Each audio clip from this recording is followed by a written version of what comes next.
terkait dengan lanjutannya ya, yaitu adjusted trial balance. Nah, kemarin kita sudah mempelajari tentang jurnal penyesuaian. Nah, jurnal penyesuaian yang kita sesuaikan adalah apa sih? Yang kita sesuaikan adalah saldo di buku besar. Nah, yang disajikan dalam trial balance. Maka kemudian dari trial balance kita buat jurnal penyesuaian, kemudian kita posting ke buku besar, maka muncullah yang namanya adjusted trial balance alias neraca saldo yang setelah disesuaikan. Nah, ini bagaimana sih? Yaitu dari trial balance atau dari neraca saldo yang ada, kemudian kita sesuaikan, maka jadilah yang namanya adjusted trial balance. Nah, ini langkahnya adalah prepare after all adjusting entries. Ini disusun kapan? Setelah kita menyusun yang namanya jurnal penyesuaian. Dan setelah jurnal itu disusun, maka kemudian diposting ke buku besar. Tujuannya adalah untuk apa? Untuk menyajikan bahwa equally ya, besaran dari antara sisi debit dan kredit itu sama, equally gitu ya, dan kredit itu sama di dalam buku besar. Kemudian tujuannya adalah untuk penyiapan dari laporan keuangan. Kenapa kok yang disajikan itu haruslah yang sudah disesuaikan? Karena kalau belum disesuaikan berarti kondisinya masih belum sesuai yang aktualnya, yang sesungguhnya gitu ya, realnya seperti apa. Kalau harus disesuaikan ya disesuaikan dulu. Setelah disesuaikan baru saldo-saldo yang ada di buku besar itu disusun kembali, namanya adjusted trial balance. Selanjutnya adalah sebagai basis untuk penyiapan laporan keuangan. Oke. Nah, ini adalah adjusted trial balance-nya yang sudah disesuaikan. Ya, jadi yang disesuaikan apa saja? Ada account receivable, ada supplies, ada prepaid insurance, kemudian ada akumulasi depresiasi dan seterusnya. Sehingga saldo akhirnya adalah 30.190. Ini contoh saja. Trial adjusted, kalau ada adjusted berarti telah disesuaikan. Ya. Neraca saldo setelah penyesuaian. Nah, kemudian setelah adjusted trial balance itu selesai, maka apa yang harus kita susun adalah laporan keuangan. Nah, laporan keuangan ini terdiri dari apa saja? Laporan keuangan terdiri dari income statement, kemudian ada laporan laba ditan atau retained earnings statement, dan statement of financial position alias neraca. Urutannya bagaimana? Income statement dulu. Jadi income statement ini yang awal alias laporan laba dan rugi. Kalau laporan laba rugi isinya apa sih? Isinya adalah akun-akun pendapatan alias revenue dan akun-akun expense gitu ya. Revenue dan expense saja. Berarti yang lain nggak masuk, Pak? Enggak. Hanya revenue dan expense. Nah, selanjutnya bagaimana? Nah, contohnya ini. Kalau income statement dari adjusted trial balance itu kemudian kita ambil akun yang mana? Akun yang berisi revenue dan expense. Kemana? Ke income statement. Jadi income statement itu isinya hanya revenue dan expense saja. Nah, cara nyusunnya bagaimana? Revenue itu ada di atas gitu ya, di awal. Pokoknya diawali selalu dengan revenue. Kalau income statement itu seperti itu.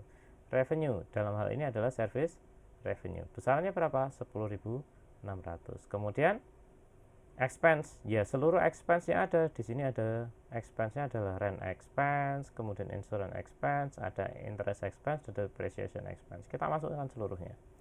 Jadi revenue kita kelompokkan dulu, golongkan. Oh, ini kebetulan satu, ya sudah. Expenses-nya kita jadikan satu, baru kemudian dijumlah. 5.200 tambah 1.500 tambah 900 tambah 50 tambah 50 tambah 40. Totalnya berapa? 7.740. Kemudian revenue dikurangi expense itulah net income. Itu ya. Net income. Kalau kondisinya revenue-nya lebih kecil dibandingkan total expense bagaimana? Jadinya loss. Tidak income lagi tapi loss gitu. Nah, selanjutnya laporan yang kedua adalah yang harus kita susun adalah retained earning statement alias laporan laba ditahan. Nah, laporan laba ditahan ini itu formatnya adalah laba ditahan awal, return earning awal, ditambah dengan net income, dikurangi dengan dividen, itulah jadinya return earning akhir.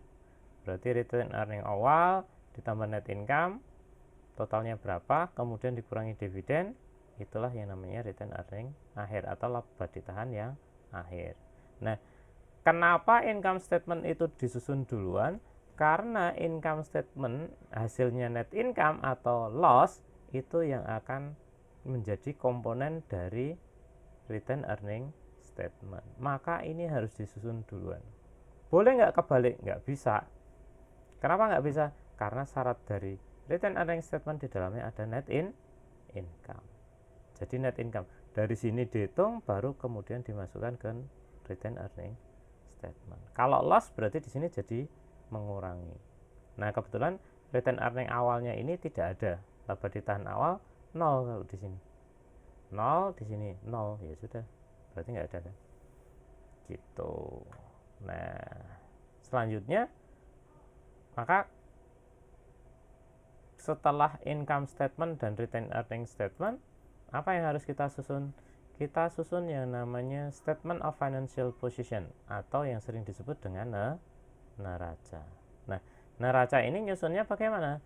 Neraca itu isinya adalah selalu akun-akun elemen aset, liability, dan equity.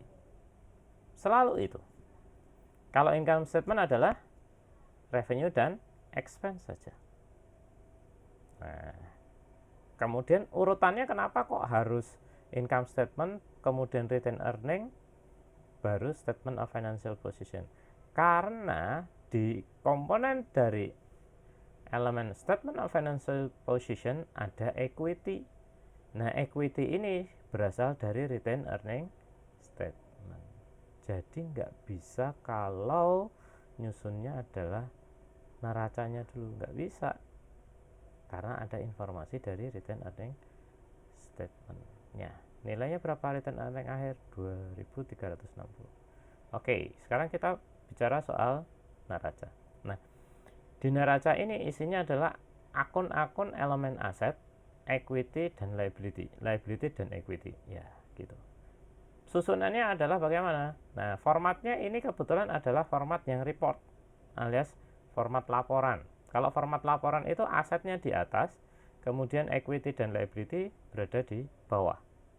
Kalau formatnya adalah neraca, balance gitu ya, maka asetnya itu di sebelah kiri, kemudian equity dan liability-nya berada di sebelah kanan. Itu formatnya. Ini kita gunakan yang format report.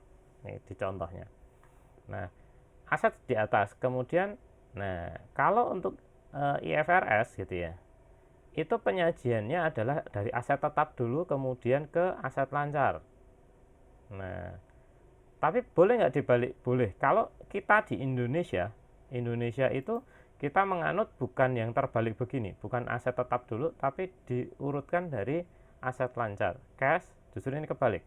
Cash, account receivable, supplies, prepaid insurance, kemudian baru aset tetapnya, equipment dikurangi dengan akumulasi depresiasi. Jadi nyusunnya urut begini malah justru. Nah, ini untuk kita di Indonesia. Dan di IFRS sendiri memperbolehkan itu. Kemudian untuk equity dan liability, kalau menurut format di sini adalah equity dulu gitu ya, baru liability. Kita di Indonesia enggak, liability dulu, baru ke equity yang di bawahnya gitu. Jadi kita ngikut yang mana? Kita pakai yang sebenarnya yang mana pun benar gitu ya, tapi kita menggunakan format yang di Indonesia saja. Jadi kalau dulu ada yang sudah pernah belajar, biar nggak bingung gitu, kok kebalik Pak? Iya, sebenarnya sama saja, tapi penyajiannya kalau kita menganut yang Indonesia punya, itu standarnya adalah cash dulu, account receivable, supplies, prepaid, baru equipment, dan kalau di sini akumulasi depresiasi.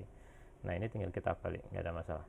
Maka kemudian kontrolnya kalau untuk neraca ini bagaimana? Neraca itu selalu harus balance, yaitu antara total aset dengan total liability dan equity itu harus sama. Nah, kalau di sini oke, coba dicermati. Ini kalau kita lihat kan yang total asetnya 21.910.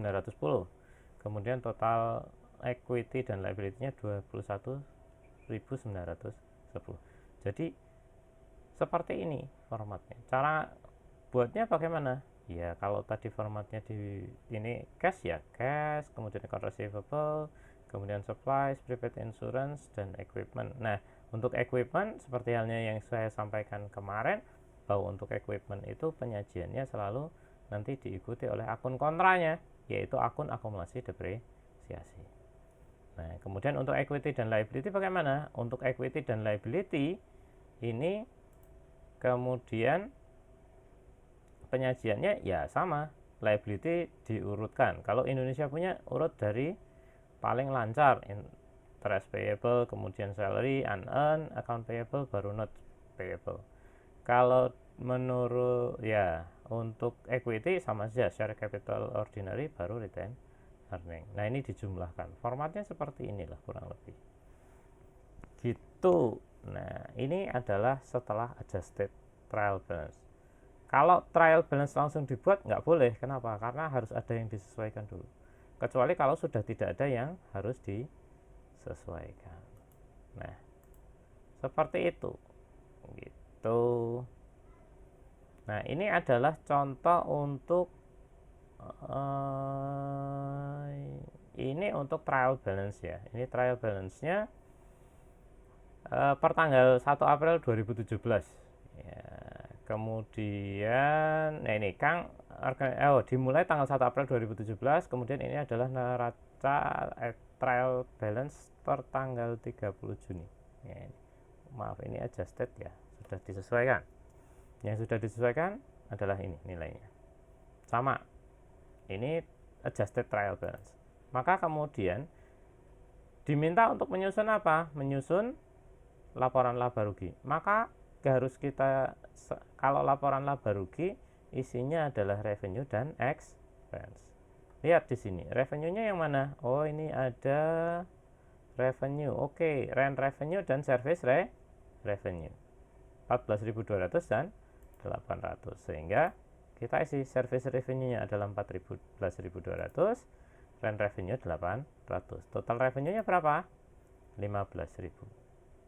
Kemudian untuk expense, ya sudah kita hitung, lihat expense-nya terdiri dari apa saja. Ada expense. Oh, ini ada rent expense, salary, depreciation, supplies, utilities, dan interest expense. Sehingga kemudian kita, nah ini salaries and wages expense-nya 9.400, rent expense, depreciation expense, utility expense, supplies expense, dan terakhir adalah interest expense. Dijumlahkan, ya dijumlah, di total berapa? 12.510.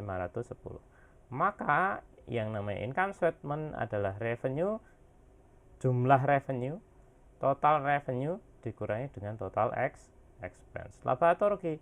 Jika lebih besar revenue dibandingkan expense, jumlah revenue dikurangi dengan jumlah expense itu masih lebih besar revenue, maka akan terjadi yang namanya laba. Tapi kalau sebaliknya, total revenue-nya lebih kecil dibandingkan total expense, maka yang terjadi adalah rugi. Gitu. Nah, kemudian ini adalah format untuk ini total aset dan liabilities. Oh, ini total aset dan liabilities-nya. Oke, maaf. Nah, aset, prepaid trans, dan seterusnya liabilities. Nah, Pak nggak balance? Iya, ini kan total aset dan liabilities, bukan neraca. Kalau kemudian tentukanlah berapakah jumlah laba ditahan, nilai laba ditahan. Laba ditahan awal adalah besarnya berapa? 0.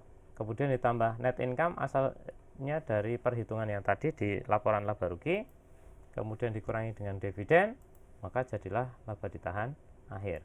Baru kemudian kita menyusun neraca gitu. Oke, ada pertanyaan? Ya itu saja sih sebenarnya nyusunnya. Oke, sudah